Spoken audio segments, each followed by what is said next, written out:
केंद्र सरकार के 3 कृषि कानून के विरोध में दिल्ली की सभी सीमाओं पर प्रदर्शन कर रहे किसानों की वजहों से बंद पड़े रास्तों को दिल्ली पुलिस ने बहाल करा दिया है।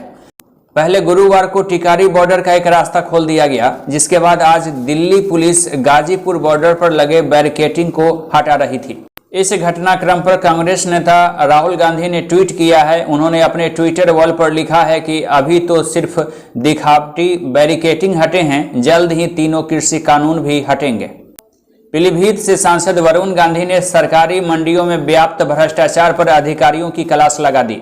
उन्होंने अफसरों से दो टूक कहा है कि अब मेरे प्रतिनिधि यहीं रहेंगे, वे भ्रष्टाचार के सबूत तलाशेंगे, साक्ष्य मिलते ही वह सरकार से नहीं अदालत से कार्रवाई की गुहार लगाएंगे। उत्तर प्रदेश में चुनाव से पहले केंद्रीय गृह मंत्री अमित शाह आज लखनऊ दौरे पर पहुंचे। यहां पर उनका स्वागत CM Yogi Adityanath, deputy CM Keshav Prasad Maurya, Dinesh Shukla और बीजेपी के प्रदेश अध्यक्ष स्वतंत्र देव सिंह ने किया। अमित शाह ने सदस्यता अभियान की शुरुआत करते हुए कहा कि यूपी में 300 पार का संकल्प हमने लिया है। बिहार में राज्य सरकार ने पुलिस बहाली में 35% महिलाओं के लिए आरक्षण की व्यवस्था की है। इसका साफ असर अब दिखने भी लगा है। वर्तमान में महिला पुलिस कर्मियों की संख्या बढ़ी है। कुल पुलिस बल का 37% यानी करीब 33,000 हो गया है। इसके मद्देनजर पुलिस महकमे में सभी जिलों और बीएमपी बिहार सशस्त्र बल की प्रत्येक इकाई में एक क्रेच होम या शिशु गृह खोलने की भी योजना है। बिहार के भोजपुर जिले में बड़ा हादसा आज हो गया। सुबह सुबह रोड पर टहलने गई 4 महिलाओं को एक स्कॉर्पियो ने कुचल दिया। इस हादसे में 4 महिलाओं की मौके पर मौत हो गई। महिलाओं को कुचलने के बाद चालक वाहन लेकर फरार हो गया।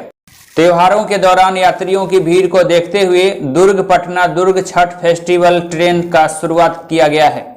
Durg Patna festival special train 7 नवंबर को दुर्ग से केवल एक ट्रिप चलेगी। यह सुबह 8:50 बजे दुर्ग से रवाना होगी। इसके बाद रायपुर, बिलासपुर, रायगढ़ और राउरकेला होते हुए शाम के 7:10 बजे हटिया पहुंचेगी।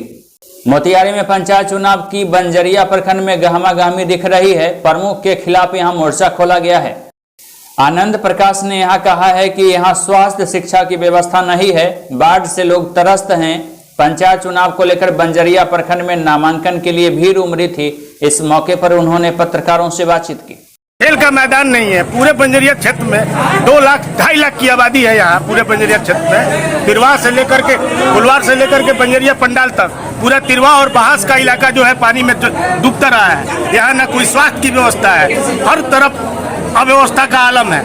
मुजफ्फरपुर से एक बड़ी खबर सामने आ रही है। मुजफ्फरपुर के सरैया के रेपुरा गांव का यह मामला है, जहां 5 लोगों की संदिग्ध स्थिति में मौत की घटना हुई है। प्रशासनिक अधिकारी के द्वारा इस मामले में त्वरित रूप से कार्रवाई शुरू कर दी गई है। जिलाधिकारी स्वयं इसका मॉनिटरिंग कर रहे हैं। पुलिस अधिकारी एवं उत्पाद विभाग के अधिकारियों के द्वारा इस मामले में गहनता के साथ कार्रवाई शुरू कर दी गई है। औरंगाबाद के एक कॉलेज में प्रोफेसर साहब को छात्रा से छेड़खानी करना भारी महंगा पड़ गया। यहाँ छात्रा ने क्लासरूम में ही प्रोफेसर की चप्पल से जमकर पिटाई कर दी। किसी तरह प्रोफेसर जान बचाकर कॉलेज से फरार हो गए। पिटाई का वीडियो सोशल मीडिया पर वायरल हो रहा है। सूचना मिलने के बाद छात्र संघ के द्वारा इस मामले में कार्रवाई की मांग तेज कर दी गई है। प्रोफेसर पर प्राथमिकी दर्ज करने का भी मांग तेज कर दिया गया है। मोतिहारी में जिलाधिकारी शीर्षत कपिल अशोक की अध्यक्षता में आज हाजीपुर सुगौली रेलवे लाइन परियोजना के अंतर्गत भू अर्जन कार्य प्रगति से संबंधित पदाधिकारियों की बैठक की गई। इसमें मामले को लेकर समीक्षा की गई। डीएम ने संबंधित पदाधिकारियों को आवश्यक दिशा निर्देश दिया और कहा कि हाजीपुर सुगौली रेल लाइन परियोजना के अंतर्गत भू अर्जन कार्य का निष्पादन शीघ्र होनी चाहिए। एमजीसीयू में सत्र 2021-22 के लिए प्रवेश में अधिकांश सीटें फुल हो गई हैं। कुछ विभागों में नामांकन के उपरांत भी कुछ सीटें खाली हैं।